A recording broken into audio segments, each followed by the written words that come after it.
নমস্কার বন্ধুরা, আজকে আমি তোমাদের সঙ্গে শেয়ার করব আর মাছের রেসিপি। প্রথমে মাছগুলো ধুয়ে ভালো করে লবণ হলুদ দিয়ে মেখে নেব। মেখে নেওয়ার পরে একটা কড়াই বসিয়ে দেব।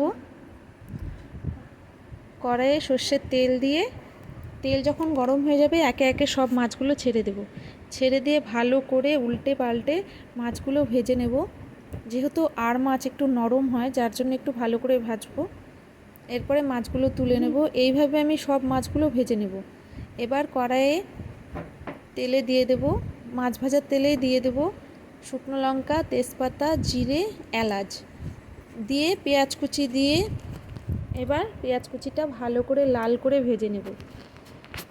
ভেজে নেওয়ার পরে স্বাদ মতো লবণ দিয়ে দেব আর দিয়ে দেব হলুদ। দেখো, স্বাদ মতো লবণ দিয়ে দিলাম আর হলুদ দিয়ে দিলাম। এরপরে ভালো করে একটু নেড়ে চেড়ে এবারে দিয়ে দেব মশলা। দেখো আমি এখানে কি কি মশলা দিচ্ছি। এখানে আমি আদা, জিরে, লঙ্কা বাটা দিয়ে দিলাম আর দিলাম কটা 3-4টে রসুনের কুয়ো থেতো। এবার ভালো করে মশলাটা কষে নেব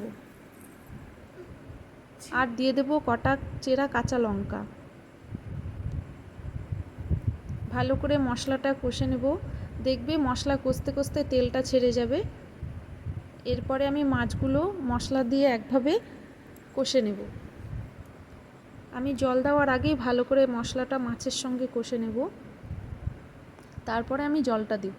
তোমরা কিন্তু একবার এভাবে রান্না করে খেয়ে দেখবে, খুব ভালো লাগবে খেতে। এবার মাছের সঙ্গে মশলাটা ভালো করে নেড়ে চেড়ে কষিয়ে নেব। তারপরে দিয়ে দেব গরম জল।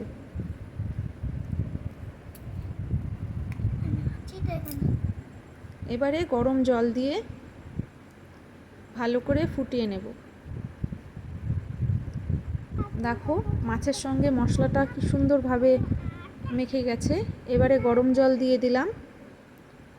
তোমরা যেমন ঝোল খাবে সেভাবে ঝোলের পরিমাণটা দেবে।